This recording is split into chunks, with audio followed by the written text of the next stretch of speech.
નમસ્કાર. આજે આપણે 2026 ટી20 વર્લ્ડ કપના સેમીફાઇનલ વિશે વાત કરીશું. આઈસીસીએ એક એવો નિયમ બનાવ્યો છે જેના વિશે બહુ ઓછા લોકો જાણે છે, પણ એ નિયમ નોકઆઉટ સ્ટેજનો આખો ચહેરો બદલી શકે છે. તો ચાલો આની પાછળની આખી વાતને સમજીએ. તો સૌથી પહેલો અને સીધો સવાલ એ છે કે 2026 વર્લ્ડ કપની બે સૌથી મોટી સેમીફાઇનલ મેચો ક્યાં રમાશે?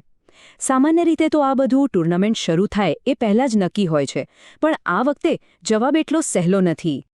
હા, જવાબ ખરેખર જરા ગૂંચવણભર્યો છે, કારણ કે સ્થળ એ વાત પર નિર્ભર કરે છે કે કઈ ટીમો સેમીફાઇનલમાં પહોંચે છે. આઈસીસીએ એક એવી ડાયનેમિક સિસ્ટમ બનાવી છે જેમાં ઘણા બધા જો અને તો છે. ચાલો આ ગૂંચવણને એક પછી એક ઉકેલીએ. આપણે આ આખી વાતને સ્ટેપ બાય સ્ટેપ સમજીશું. પહેલાં તો જોઈશું કે આ નવો ફેરફાર છે શું.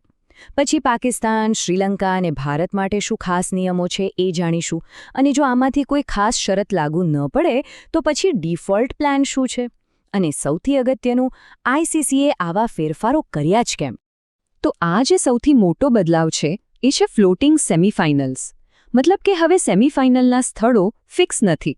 આઈસીસી એક નવું હાઇબ્રિડ મોડલ લઈને આવ્યું છે, જેમાં મેચો અમુક શરતોના આધારે ભારત અને શ્રીલંકા વચ્ચે શિફ્ટ થઈ શકે છે. હવે આ હાઇબ્રિડ મોડેલ છે શું? સાવ સરળ ભાષામાં કહીએ તો આ એક ફ્લેક્સિબલ સિસ્ટમ છે.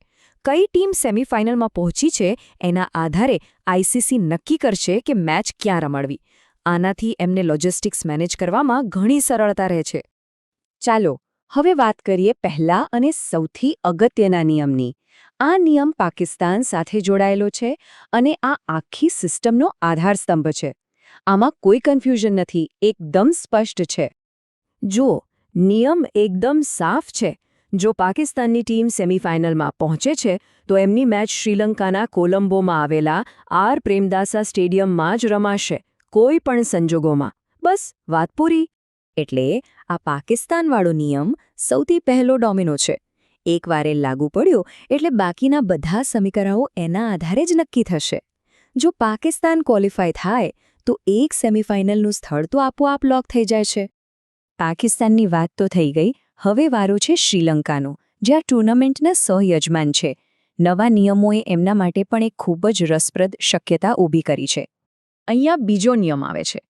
શરત એવી છે કે જો પાકિસ્તાન સેમીફાઇનલની દોડમાંથી બહાર થઈ જાય પણ સહયજમાન શ્રીલંકા ક્વોલિફાય કરી લે તો એમને પોતાના ઘર આંગણે એટલે કે કોલંબોમાં જ સેમીફાઇનલ રમવાનો મોકો મળશે. અને આ ખરેખર બહુ મોટો ફેરફાર છે. પહેલાના પ્લાન મુજબ તો શ્રીલંકા ક્વોલિફાય કરે તો પણ એમને સેમીફાઇનલ રમવા માટે ભારત જવું પડતું, પણ હવે એમને હોમ એડવાન્ટેજનો સીધો ફાયદો મળી શકે છે. સારું, હવે વારો છે બીજા સહયજમાન ભારતનો. એમના માટે પણ એક નિયમ છે, પણ એમાં એક એવો મોટો અપવાદ છે જે બધું જ બદલી શકે છે. સામાન્ય સંજોગોમાં જો ટીમ ઇન્ડિયા સેમીફાઇનલમાં પહોંચે તો એમની મેચ મુંબઈના ફેમસ વાનખેડે સ્ટેડિયમમાં રમાશે. આ ભારત માટે ડિફોલ્ટ સ્થળ છે. પણ અને અહીંયા આવે છે એ મોટો અપવાદ. જો સેમીફાઇનલમાં ભારતની ટક્કર પાકિસ્તાન સામે થાય તો મેચ મુંબઈમાં નહીં રમાય. એ મેચ સીધી કોલંબોમાં શિફ્ટ થઈ જશે. આ એક માત્ર એવી શરત છે જેમાં ભારત પોતાની સેમીફાઇનલ ઘર આંગણે નહીં રમે. સારું, આપણે આટલા બધા જો અને તો વિશે વાત કરી, પણ ધારો કે આમાંથી કશું જ ન થાય તો? માની લો કે પાકિસ્તાન અને શ્રીલંકા બંનેમાંથી કોઈ સેમીફાઇનલમાં ન પહોંચે તો શું? એના માટે પણ એક પ્લાન તૈયાર છે. એ નક્કી કરવાની રીત ખૂબ જ સીધી છે. સૌથી પહેલાં જોવામાં આવશે શું પાકિસ્તાન ક્વોલિફાય થયું છે? ના? સારું, તો પછી બીજો સવાલ, શું શ્રીલંકા ક્વોલિફાય થયું છે? જો એ પણ નથી થયું તો પછી આઈસીસીનો ડિફોલ્ટ પ્લાન લાગુ પડશે. અને એ ડિફોલ્ટ પ્લાન મુજબ પહેલી સેમીફાઇનલ કોલકાતાના ઐતિહાસિક ઈડન ગાર્ડન્સમાં અને બીજી સેમીફાઇનલ મુંબઈના વાનખેડે સ્ટેડિયમમાં રમાશે. આ સૌથી સરળ અને સીધું દૃશ્ય છે. હવે આ બધું સાંભળીને સવાલ એ થાય કે આઈસીસીએ આટલી બધી માથાકૂટ કરી જ કેમ? આટલી જટિલ સિસ્ટમ બનાવવાની જરૂર શું હતી? ચાલો એની પાછળનું કારણ સમજીએ.